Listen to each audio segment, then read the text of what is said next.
Hi, this is Paul Palmer. Some of you will know I'm one of the tutors at Reading Scientific Services Limited, where we present the Cogent RP course.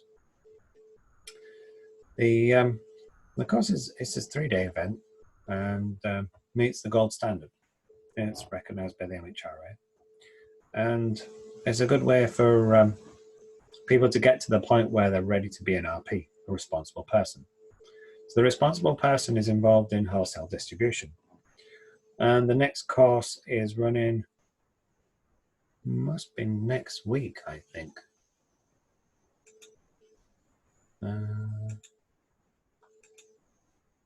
Yeah, next course starts on the 14th. And we've had to move the course to an online format. So normally it runs in Reading, and next week I'll be presenting it Tuesday, Wednesday, Thursday online. Now, it's been an interesting change moving from an in-person course on-site to online. The content itself hasn't significantly changed, but what I found challenging is the interaction with the people. Now, we're still getting the interaction, but I'm having to work harder to drive it because you can't see the other people on the call.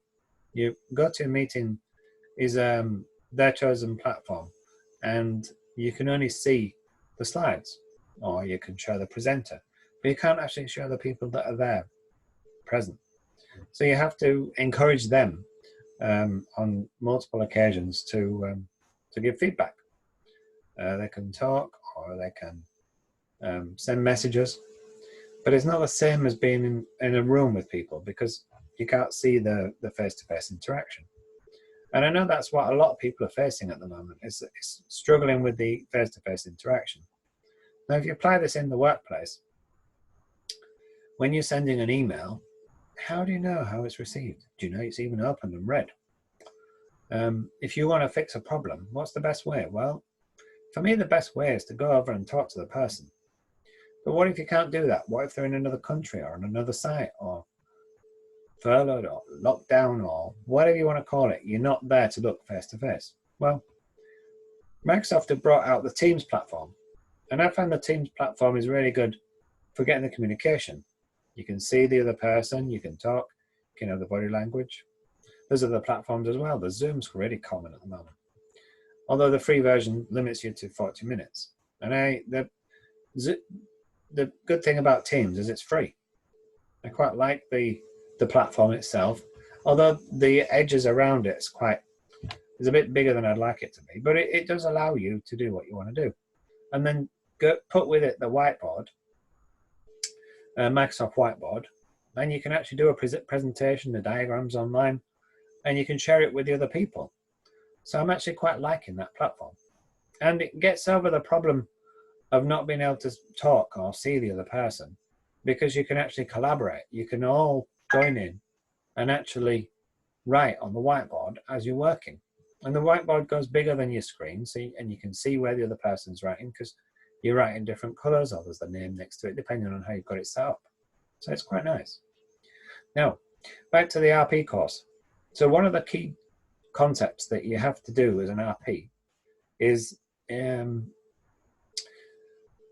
the oversight and the implementation of the quality management system. Now, I've talked about the quality management system a few times recently.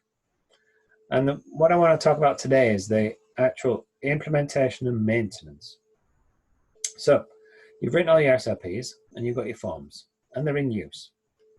And you're doing your trend analysis and finding out you got some problems here and there. You're using your Pareto analysis to identify the highest problem, the one that you want to focus on first. But then what do you do? Well, you've got your three yearly review, 2 yearly review. Is that enough really? You want to make sure that you're always keeping it up to date. Established and maintained means written, put in place, trained. Maintained means it actually reflects what you're doing now, not what you did 6 months ago, not what you did 2 years ago. And people resist changing it, and it baffles me why. Because if your SOP doesn't say what you're doing, how do people get trained? what do you train them in? You train them in the old procedure, the way you used to do it, even though you've changed the procedure? Well, that doesn't make sense to me. Why leave it? I know there's admin involved in making the updates, so make your admin system more efficient. Don't defer changes for the next update just because you haven't got time to put it through the system. Improve your system. It's not just the operational systems that you need to improve, it's everything. Make sure your document management system is fit for purpose. Make sure it actually allows you in a timely manner to get a product, the SOP reviewed, amended, and issued.